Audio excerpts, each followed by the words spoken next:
जो ये इटावा में घटना हुई है, इसके पीछे सबसे बड़ी वजह है कि जो यादव समाज है वो हिंदू धर्म का बहुत कट्टर अनुयायी है।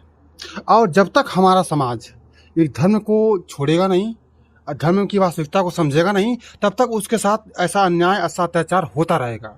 तो कहना चाहता हूँ कि यादव समाज को या सभी बहुजन समाज को हिंदू धर्म का त्याग कर देना चाहिए।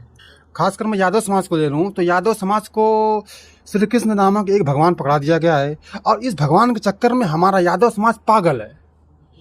लेकिन मैं अपने यादव समाज के भाइयों से कहना चाहूँगा कि जब तक आप कृष्ण को लेकर चलेंगे तब तक आपका ऐसा ही मुंडन होगा, आपको पेशाब आपके ऊपर फेंकी जाएगी, ऐसे ही जगह जगह आपकी बदनामी होती रहेगी। अगर आपको अधिकार चाहिए है तो आपको पेरियार लड़ाई को समझना पड़ेगा। अब ये घटना पटेल के साथ हुई थी तो हमारे समाज की जो और जातियां हैं वो हंस रही थी कि पटेल के साथ ना हुआ है, हमारे साथ थोड़े होगा। आज यादव के साथ हुआ है तो बाकी के लोग हंस रहे हैं, कल मौर्य के साथ होगा, परसों किसी और के साथ होगा।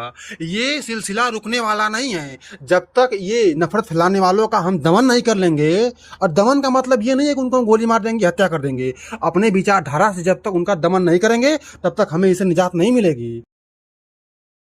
साथियों नमस्कार, जय भीम, जोहार। इस वक्त हमारे साथ सोशल एक्टिविस्ट हैं। सबसे पहले इनका हम परिचय जानते हैं। क्या नाम है आपका? मेरा नाम विप्लव यादव डोलू है। मैं पेरियार लड़ाई सेना का राष्ट्रीय अध्यक्ष हूँ जी। तो इस समय हम बात करेंगे जो अभी एक घटना घटी है उत्तर प्रदेश में, जिसमें एक यादव व्यक्ति जो कि कथा कहने गए थे ब्राह्मणों के गांव में। वहां पर उनको जिस तरह अपमानित किया गया, उनके बाल को मुंडन कर दिया गया। उसके बाद बहुत सारे वीडियो सोशल मीडिया पे वायरल हो रहे हैं। इस विषय को किस तरह देखते हैं और क्या कहेंगे इस विषय पर? सबसे पहले आपका बहुत बहुत धन्यवाद और सभी श्रोताओं को हमारा क्रांतिकारी जय भीम। जो ये इटावा में घटना हुई है, इसके पीछे सबसे बड़ी वजह है कि जो यादव समाज है वो हिंदू धर्म का बहुत कट्टर अनुयायी है।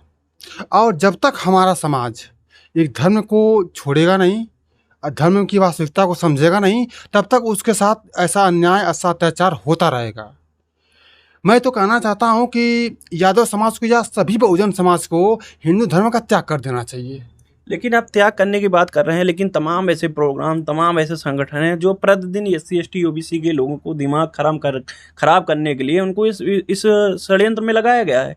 तो उस षड्यंत्र कैसे निकालेंगे कि वो अपने हक और अधिकार की बात करेंगे, संविधान की बात करेंगे? कैसे उसको निकालने के लिए कुछ उपाय है? आपने बात सही कही कि हमारे समाज को उसमें उलझा के रखा गया है। रोज नए नए षड्यंत्र रचे जा रहे हैं ताकि हमारा समाज उसी में उलझा रहे। खासकर मैं यादव समाज को ले लूँ तो यादव समाज को श्री कृष्ण नामक एक भगवान पकड़ा दिया गया है और इस भगवान के चक्कर में हमारा यादव समाज पागल है। लेकिन मैं अपने यादव समाज के भाइयों से कहना चाहूँगा कि जब तक आप कृष्ण को लेकर चलेंगे तब तक आपका ऐसे ही मुंडन होगा, आपको पेशाब आपके ऊपर फेंकी जाएगी, ऐसे ही जगह जगह आपकी बदनामी होती रहेगी। अगर आपको अधिकार चाहिए है तो आपको पेरियार लड़ाई को समझना पड़ेगा। अगर आप पेरियार लड़ाई को समझ गए और उनकी विचारधारा पर चलने लगे, बाबा साहब अम्बेडकर की विचारधारा पर चलने लगे, तथागत बुद्ध को मानने लगे, तो आपका समाज जो है फिर से वापस उसी सम्मान के साथ वापस आ जाएगा। इसलिए मैं कहना चाहूँगा कि ये पाखंड को छोड़िए, पेरियार लड़ाई को मानिए, इनकी विचारधारा पर चलिए, वरना समाज को ऐसे ही लात खाना पड़ेगा और आप कुछ नहीं कर पाएंगे। आपने अभी पेरियार ललई यादव की बात की और बाबा साहब अम्बेडकर की बात की।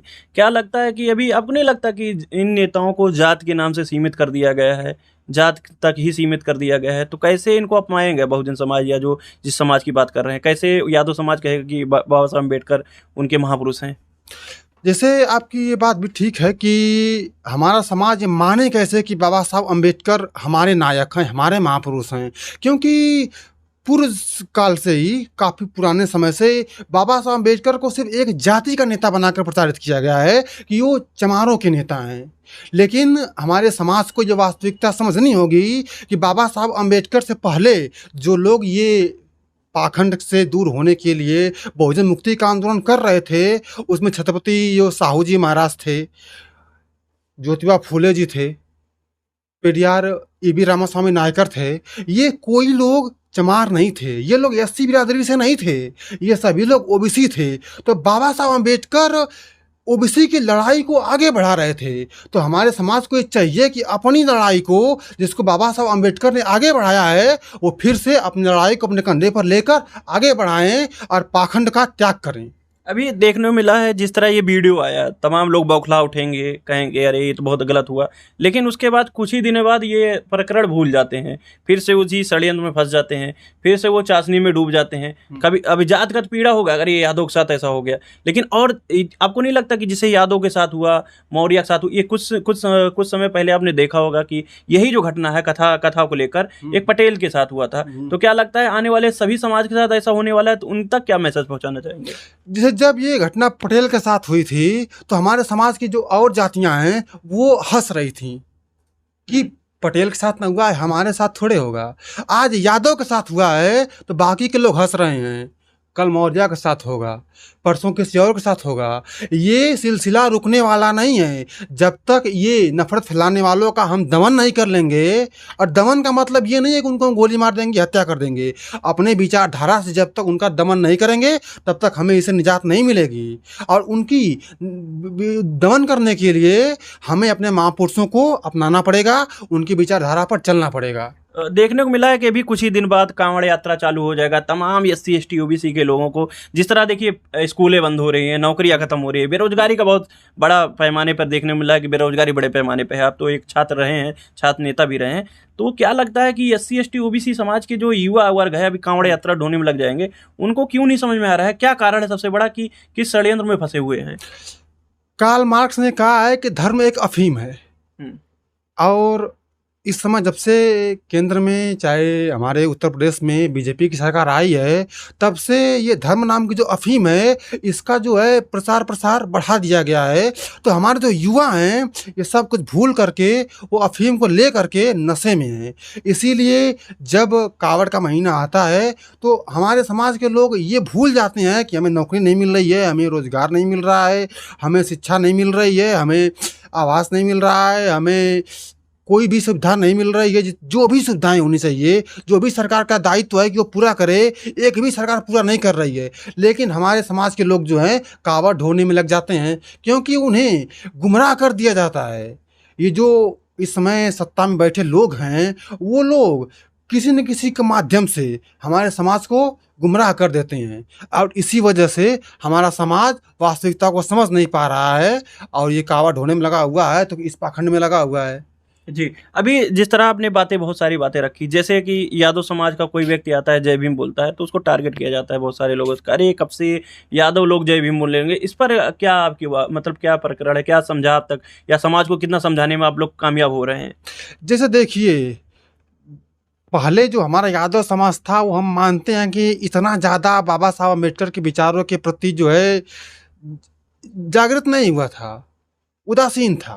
लेकिन कुछ समय से पिछले हमारा जो यादव समाज है ये काफ़ी हद तक जागृत हुआ है और इसी के लिए ये जो संविधान के विरोधी लोग हैं ये नए नए षड्यंत्र रचते रहते हैं कि किस प्रकार यादव समाज को बाबा साहब अम्बेडकर से दूर किया जाए, क्योंकि यादव समाज ओबीसी की सबसे मजबूत जातियों में आता है।